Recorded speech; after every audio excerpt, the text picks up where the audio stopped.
sabe?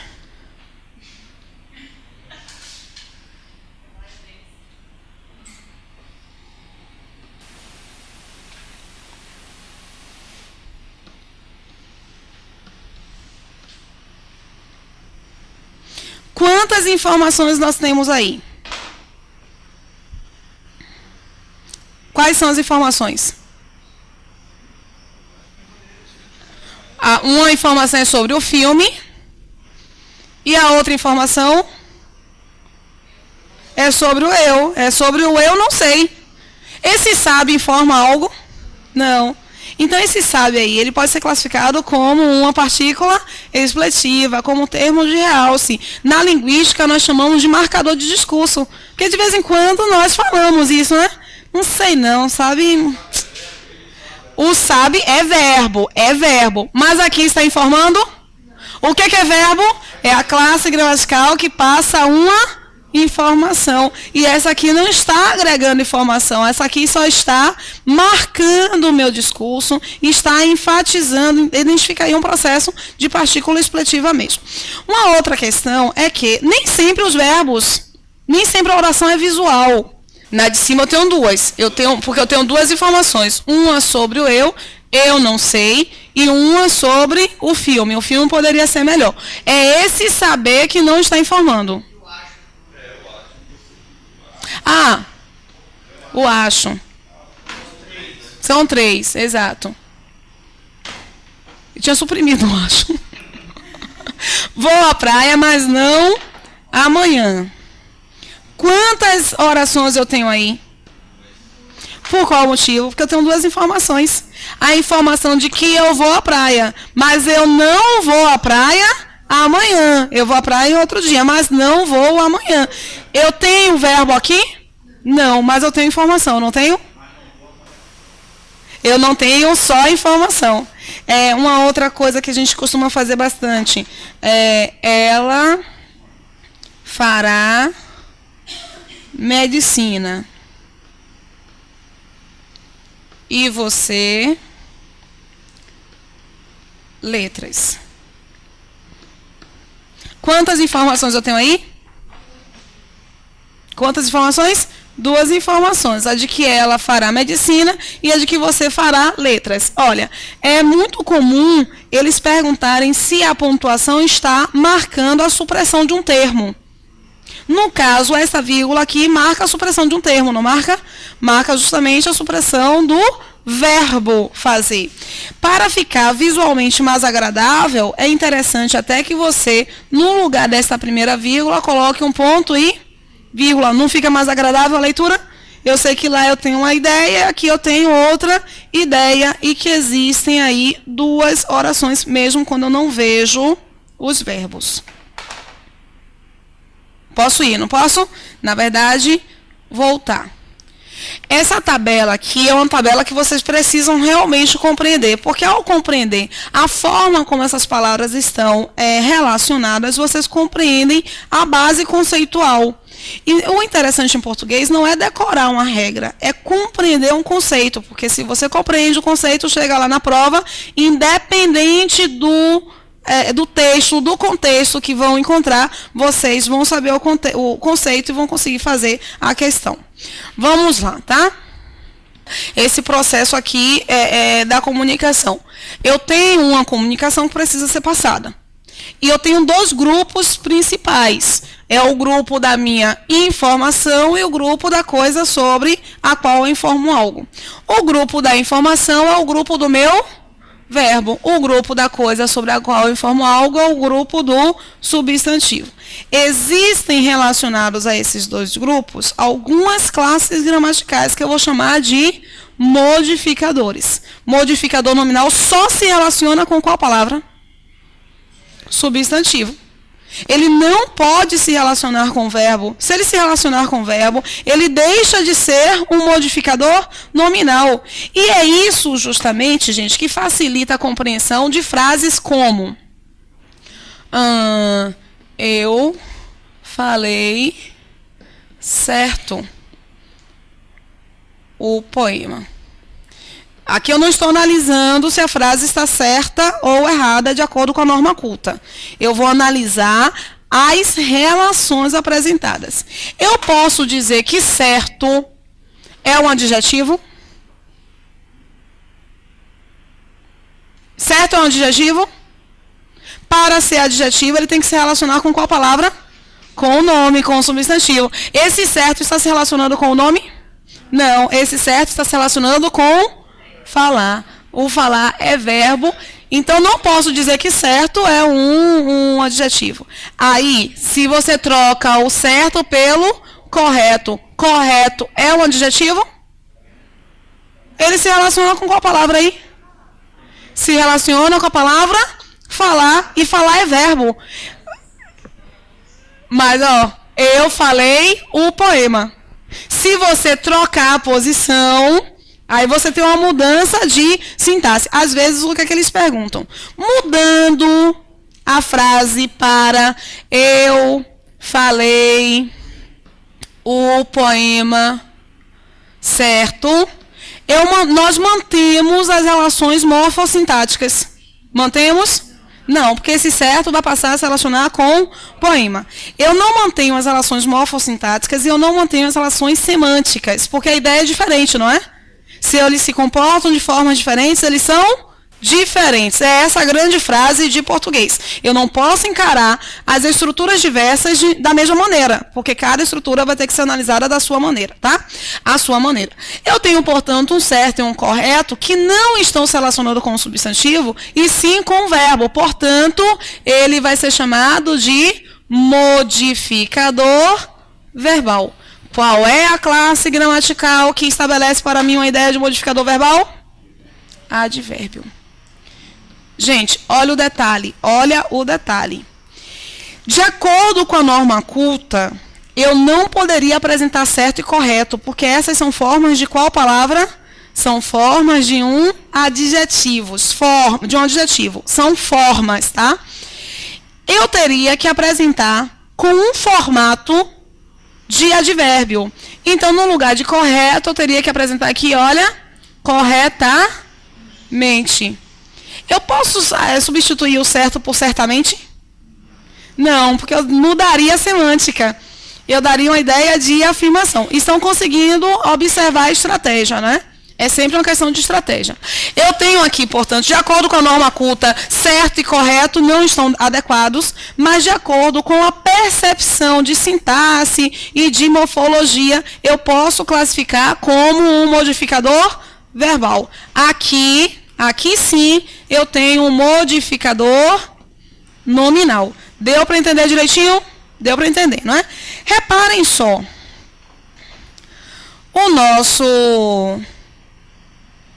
A nossa cervejaria, a Skol,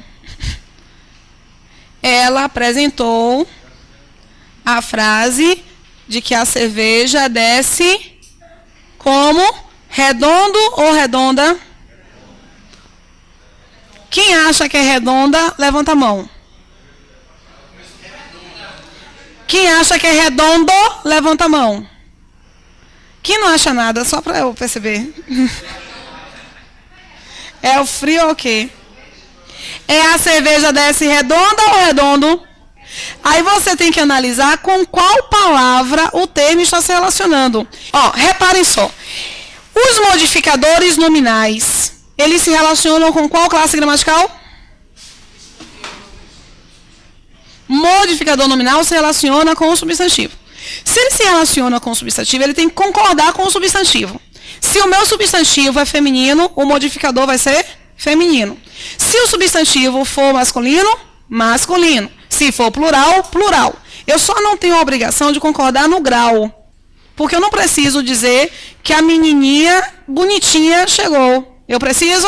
Não. Eu posso dizer a menininha bonita chegou. Ou a menina bonitinha chegou. Eu não tenho a obrigação de concordar em grau. Por isso que aquela frase de que eu concordo em número, gênero e grau não está certinha, não. Aí é a ênfase do meu processo de concordância. Não tenho obrigação, não. Que concordam em número, gênero e grau. É concordar de fato, né? Reparem só, portanto, que o modificador ele tem que espelhar o meu nome, tá? O modificador verbal, ele tem uma característica interessante. Ele não flexiona.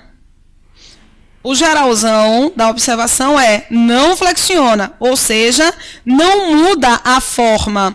Coloquem aí a observação, portanto, de que modificadores nominais mudam a forma, ou seja, eles flexionam. Se vocês percebem com qual palavra o termo está se relacionando, identificam lá que este termo é um modificador nominal, tende a concordar com o nome com o qual se relaciona.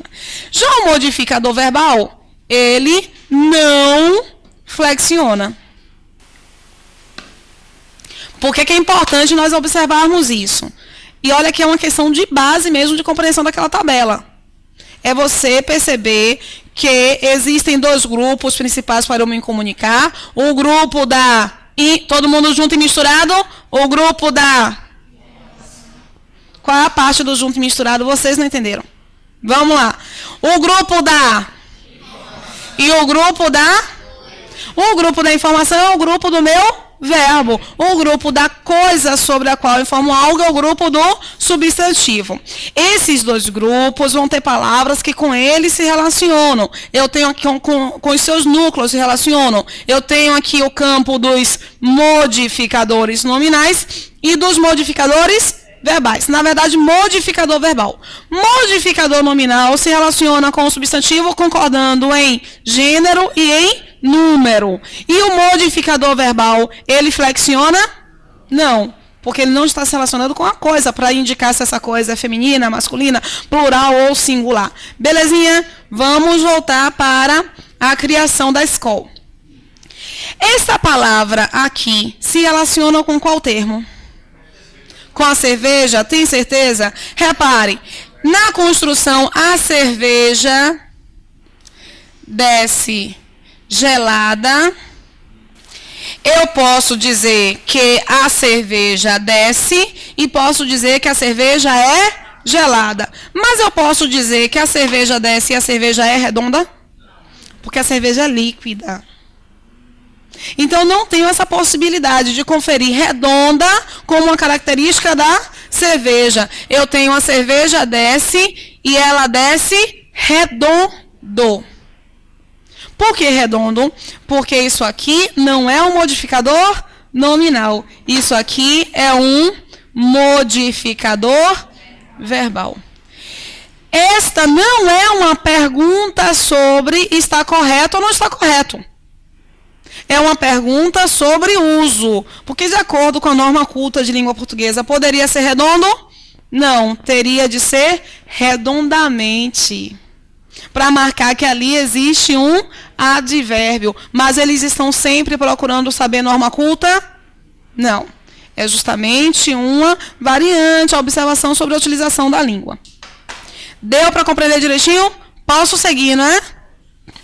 Ó, reparem só que é só uma retomada do que nós já vimos. Essas primeiras aulas de morfologia são aulas importantíssimas para que nós internalizemos conceitos, tá? As minhas informações, elas podem ser nominais ou podem ser verbais. Nós temos aí informações chamadas de quê? Predicado. Informação é a mesma coisa que predicado. Quando eu tenho uma informação nominal, o que é que eu vejo? Um estado. É uma característica, tá? Acerca da coisa sobre a qual eu informo algo. E se eu tenho um estado, o meu verbo vai ser chamado de... No meu predicado verbal, eu tenho ação, acontecimento, posse ou fenômeno natural. Se eu encontrar ação, acontecimento, posse, fenômeno natural, meus verbos vão ser classificados como verbos transitivos ou verbos intransitivos. Belezinha? Belezinha? Duas informações. Exatamente. Que ela desce e que ela está gelada quando desce. Tá? Então, eu tenho duas informações. Um verbal e um nominal. E aí o predicado, boa observação. O predicado, aquele que nós apresentamos, já cerveja desce gelada. Minha informação sobre a cerveja está somente na ação da cerveja? Não, está também no estado da cerveja. Então, eu tenho uma informação que é tanto verbal, porque desceu uma ação, quanto nominal, porque gelada é o estado em que a cerveja está. Meu predicado, por conseguinte, é o quê? Predicado, verbo, nominal. Gente, essas observações iniciais, elas são extremamente importantes para a parte de concordância. Porque lá em concordância, vocês vão se deparar com um adjetivo que está depois de um substantivo na posição de estado ou de característica permanente, se você não sabe classificar. F, né? Diga. Aí eu junto tudo e indico que aquela informação é predicado, verbo, nominal, tá? Belezinha, posso ir? Aqui são os meus tipos de predicado. Meu predicado, vocês já viram que ele pode ser nominal ou verbal, ou pode ser um predicado verbo nominal, tá? Eu vou analisar o predicado nominal com o verbo de ligação, e os predicados verbo nominais ou verbais, eles terão verbo transitivo ou intransitivo. Os verbos nominais, até que os verbos nominais também podem ser. Como é que nós identificamos essa mudança de transitividade, essa diferença de transitividade? Eles serão transitivos quando eles pedirem uma coisa. Qual é a classe gramatical que marca a coisa? Substantivo. Então, ele só vai ser transitivo quando ele pedir um substantivo. Quando ele pedir um substantivo, ele está pedindo um complemento. Por qual motivo? A única classe gramatical que completa sentido de outra é o substantivo. Os intransitivos, eles nunca vão pedir uma coisa. Mas eles podem requisitar de forma quase obrigatória um modificador que determine. Infelizmente, como é que nos foi passada essa informação? A professora da 7ª série olhou para nós e disse que os verbos transitivos não têm sentido completo. E os verbos intransitivos têm sentido completo. A gente precisa rever essa fala e pensar no seguinte: os verbos transitivos, eles pedem um complemento. E os intransitivos, eles não pedem complemento. Não significa dizer que os intransitivos tenham sentido completo. Porque pedir ou não pedir um complemento é pedir uma coisa. E qual é a classe gramatical que indica a coisa? Qual é a única classe gramatical que pode completar sentido de outra? Belezinha? Deu para entender? É uma construção mesmo de saber, tá? Os intransitivos, eles podem não pedir uma coisa, mas às vezes eles pedem obrigatoriamente a circunstância. Aí, quando, por exemplo, vamos fazer uma prova estilo UFBA para concurso público, que é uma prova muito próxima à prova do CESP e algumas perguntas ali da ESAF. A UFBA, ela tende a indicar o seguinte...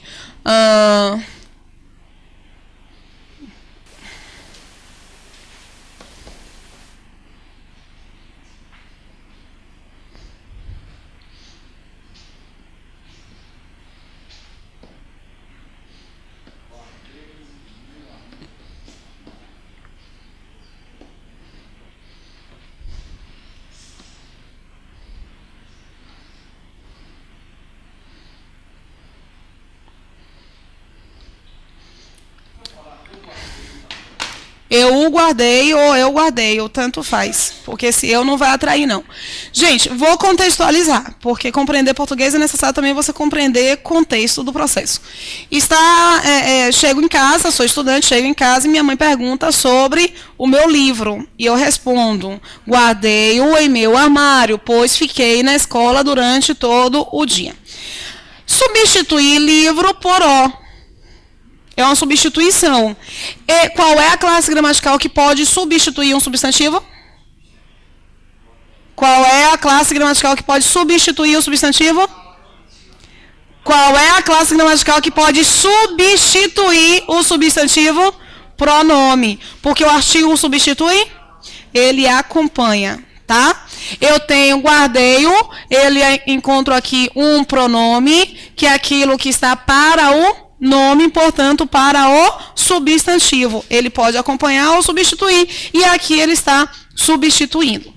Se o pronome substitui o substantivo, e o substantivo é a única classe gramatical que pode completar o sentido, o pronome também pode completar, não é isso? O que é que essas bancas costumam fazer? Selecionam aqui este O e selecionam o na escola.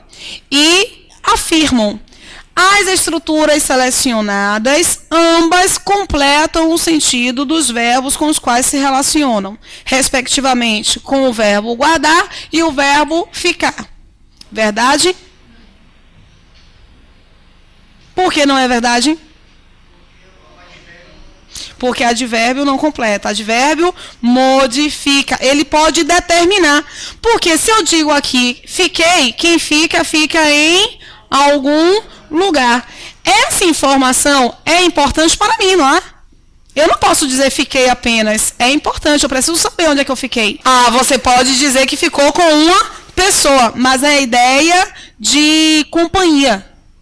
A ideia de companhia também não completa, porque é circunstancial. Então, toda vez que você tiver uma ideia de companhia, você tem que marcar aquela estrutura como um advérbio. De uma forma ou de outra, ficar com alguém e ficar na escola são verbos, os dois verbos, nesses dois cenários, são verbos que são chamados de intransitivos, já que não pedem uma coisa e sim uma circunstância. Tá bom?